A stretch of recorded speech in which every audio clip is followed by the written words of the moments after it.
Hi అండి అందరికీ welcome back to my channel Pallaviram vlogs. దీనికి ముందు వీడియోలో కరెంట్ లేదని చెప్పానుగా, ఇంకా అదే కంటిన్యూ చేస్తున్న వీడియో. బుడ్డిగాడికి ఇంకా ఇసురుకోవడమే నా పని. కొంచెం గాలి వేస్తుంది కానీ మధ్యాహ్నం అయ్యేపటికి బాగా ఉక్కపోస్తుంది. ఇంకా ఇసురుతున్న కొంచెం కొంచెంగా చేలో నుంచి అయితే గాలి వస్తుంది. అయినా బుడ్డిగాడైతే ఆ గాలి సరిపోక అప్పుడప్పుడు ఏడుస్తూ ఉంటున్నాడు. నైట్ కరెంట్ లేక బయట అయితే పడుకున్నాం. మా బుడ్డిగాడిని బాగా దోమలు కుట్టేసినాయి. అబ్బా, మాకైతే అంతగా తెలియలేదు కానీ బాబుకైతే బాగా కుట్టినాయి. చేతుల దగ్గర, తలలో, తొడల మీద, అన్ని తల మీద. వీడియో నేనేమి క్రియేట్ చేసుకుని ఫాలోవర్స్ కోసం, వ్యూస్ కోసం అలా ఏం చేయట్లేదు అబ్బా. నా లైఫ్లో జరిగేది జరిగినట్టే చూపిస్తున్నా. అంటే డైలీ వ్లాగ్స్ కదా, డైలీ జరిగే కొన్ని విషయాలు అయితే వీడియోలో షేర్ చేసుకోవచ్చు. 10 రోజులు కరెంట్ లేదు కదా, ఈ సిచ్యువేషన్ని యూట్యూబ్లో వీడియో చేయొచ్చా లేదా, ఎవరైనా ఏమన్నా అనుకుంటారా, అలా ఎలా ఉన్నారు అని చాలా ఆలోచనలు వచ్చినాయి. రియల్గా జాయింట్ ఫ్యామిలీలో ఉంటే ప్రతి సిచ్యువేషన్ ఇలానే ఉంటుంది. ఒకళ్ళ కోసం ఇంకొకరు నలిగిపోవాల్సిందే. అది మంచైనా చెడైనా ఇంకా అందరూ ఫేస్ చేయాల్సిందే. బుడ్డిగాడికి ఇసురుతుంటే నాకు కూడా నిద్ర వచ్చేసి బుడ్డిగాడి మీద 2 సార్లు ఇసురుకార అయితే పడేసా. అలా ఎందుకంటే నిన్న జర్నీ చేసి వచ్చానుగా, మా నాన్నోళ్ళూరు మా చెల్లెళ్ళూరు వెళ్ళి అక్కడ నలుగుడంతా ఇక్కడ నిద్ర వచ్చేస్తుంది నాకు. అసలు మధ్యాహ్నం అయితే నాకు నిద్ర రాదు. ఇంకా ఒళ్ళు నలిగేపాటికి నిద్ర వస్తుంది. మా హనీయేమో ఇంట్లో తినడానికి పప్పలు లేక ఇంకా బూస్ట్ అయితే తింటుంది. నిన్నేగా వచ్చింది, ఈరోజు సాయంత్రం తీసుకొస్తాడు వాళ్ళ డాడీ. చెప్పిద్ది అవి తీసుకురా డాడీ, తీసుకురా డాడీ అని. హనీనైతే రేపటి నుంచి ఇంకా అంగన్వాడీకి పంపించాలి.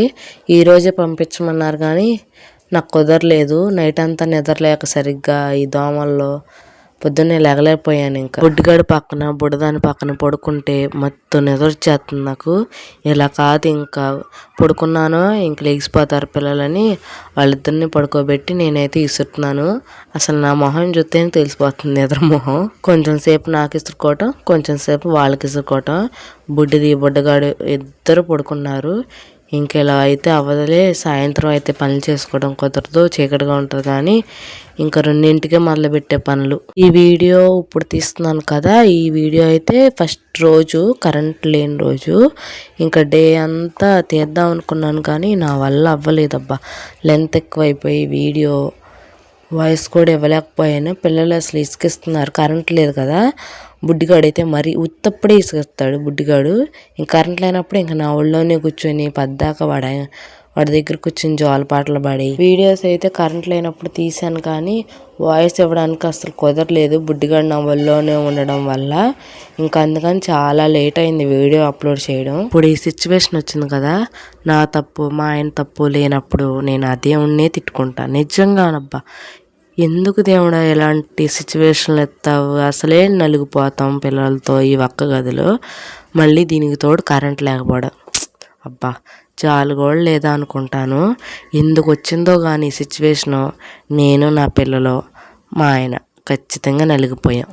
ఎవరిని ఏం అనలేక అప్పుడప్పుడు నన్ను తిట్టుకుంటా, అప్పుడప్పుడు పిల్లల్ని తిడతా, అప్పుడప్పుడు మా ఆయన తిడతా.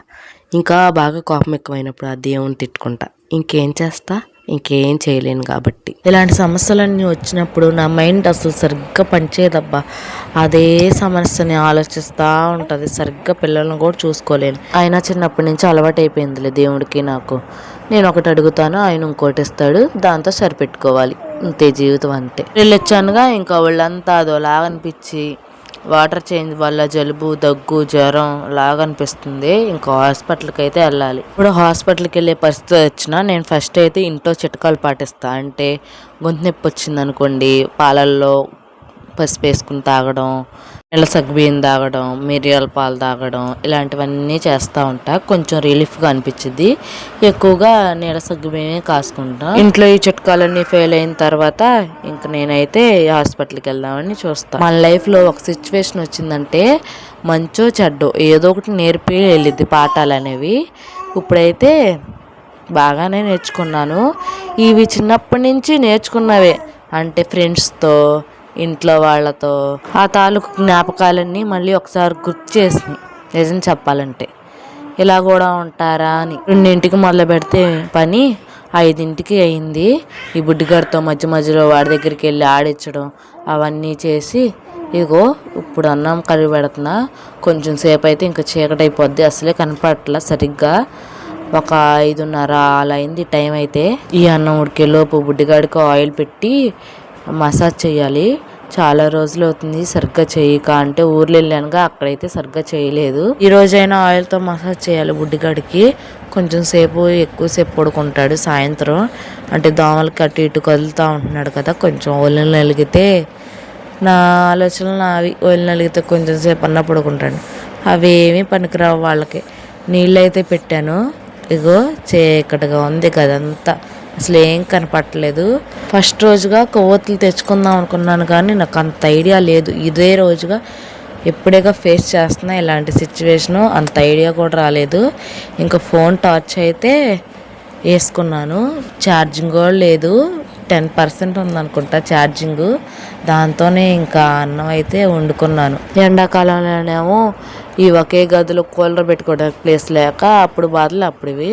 ఇప్పుడేమో వర్షాకాలంలోనేమో శాంతం కరెంటే లేకుండా పోయింది బుడ్డిగాడికి పాపం. 10 రోజుల్లో ఒక 5 రోజులు పిల్లలకి పరిస్థితి వచ్చిందని ఏడ్చిన రోజులు కూడా ఉన్నాయి. ఏదో సినిమాలో చూసా, పంచభూతాలు మనకు సహాయమే చేస్తే కానీ మన ప్రాణహాని కాదని. ఆ పంచభూతంలో ఒకటి గాలి. కొంచెం పర్ల చేల నుంచి గాలి వస్తుంది. బుడ్డిగాడైతే పడుకున్నాడు కానీ దోమలు మాత్రం వాళ్తానే ఉంటున్నాయి. నేను చూసుకుంటున్నా ఈ ఫోన్ లైట్ వేసుకుని. ఎప్పుడో పొద్దున్న 6ంటికి వెళ్ళాడు, ఇప్పుడు సాయంత్రం 8ంటికి వచ్చాడు. హనీ అయితే నన్ను అడిగింది, అమ్మ కరెంట్ ఏంటి రావట్లేదు మన ఇంట్లో, అందరింట్లో కరెంట్ ఉంది అని. ఆ క్వశ్చన్ అడగగానే హనీ నా కంట్లోంచి నీళ్ళు తిరిగినాయి. అబ్బా ఈ పరిస్థితి ఏంటా అని చెప్పానుగా. సాయంత్రం వస్తా ఏదో ఒకటి తీసుకొస్తాడని. ఇంకా కొన్ని అయితే తీసుకొచ్చాడు, అవి కుర్చీలో పెట్టాడు. ఇప్పుడు ఆట పట్టిస్తున్నాడు, జెమ్స్ బ్యాట్ తీసుకొచ్చినట్టున్నాడు. పిల్లల్ని మనం పొద్దున్నుంచి సాయంత్రం వరకు చూసింది ఒక లెక్క, వాళ్ళ డాడీ వచ్చిన తర్వాత స్నాక్స్ తెచ్చిన తర్వాత చూసింది ఒక లెక్క. అసలు మనల్ని పట్టించుకోరు. హనీకైతే నేను నైట్ ఎప్పుడు ఆ డ్రాయర్ వేసే పడుకోబెడతాను, ఎందుకంటే మా గది చిన్నది కదా, వంట ఇవన్నీ ఒకే గదిలో కదా, కొంచెం ఒక్కబోత ఆవిరిలాగా ఉంటుంది ఒక 11 ఆ టైం వరకు నైటు. అందుకని నేను ఎప్పుడు హనీకి పడుకునేటప్పుడు ఆ చెడ్డీ ఒకటి వేసి పడుకోబెడతా. మా ఆయన అయితే తింటున్నాడు, అంటే బాబు లెగిసాడు అందుకని నేను ఎత్తుకున్నాను. మా ఆయన అయితే తిన్న తర్వాత నేను తినాలనుకుంటున్నాను, ఎందుకంటే వాడు పద్దాక ఊరికి ఏడుస్తూ ఉంటే ఆ అన్నం కూడా తినబుద్ధి అవ్వదు. ఈ క్యాండిల్ వెలిగించేది 3వ రోజో 2వ రోజో నాకు సరిగ్గా గుర్తులేదు, తీసుకురమ్మంటే తీసుకొచ్చాడు. ఇదైతే 4వ రోజు, సరిగ్గా కనిపించట్లేదని 2 క్యాండిల్స్ అయితే వెలిగించాను. అయినా గాలికి ఆరిపోతుంది అబ్బా ఊరికే. ఇది 6వ రోజో 7వ రోజో సరిగ్గా గుర్తులేదు. దీని ద్వారా ఒకటి ఎక్స్పీరియన్స్ అయ్యాను.